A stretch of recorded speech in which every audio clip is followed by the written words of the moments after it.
Moi, j'ai un peu l'impression d'être en face à un médecin qui vient nous dire ça ne marche pas, il faut doubler la dose. C'est un petit peu ça. Et je suis quand même très inquiet parce qu'il y a effectivement les conséquences sociales des mesures qu'il annonce. Mais par ailleurs, les conséquences économiques, la récession qui s'annonce derrière, la dépression en vérité dans laquelle on va plonger, bah ça, personne n'en parle, mais il faut aussi le considérer. Donc, vu globalement, je pense effectivement, parmi toutes les initiatives de François Bayrou qu'on pourrait commenter par ailleurs, c'est probablement une des plus néfastes. Oui. C'est celle qui marque beaucoup, et c'est la suppression des 2 jours fériés. C'est peut-être la plus concrète. C'est celle qui. Effectivement, dit c'est le la plus plus de choses. concrète, c'est celle qui parle à tout le monde, mais ça, c'est le fantasme, on le redit tout le temps. Vous savez, on vit un monde étonnant dans lequel on vient nous dire, si on diminue les allocations des chômeurs, ça va créer des emplois.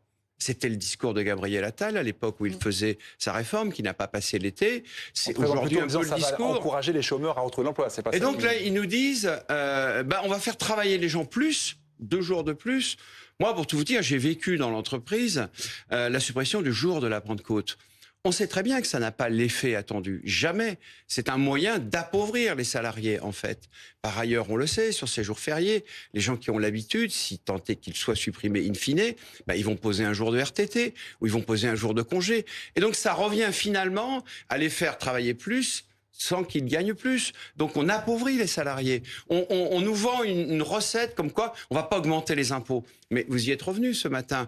La vérité c'est que oui, on augmente les impôts, on diminue les salaires. Mais comment est-ce qu'on va relancer l'économie dans ce pays avec des mesures de cette nature ?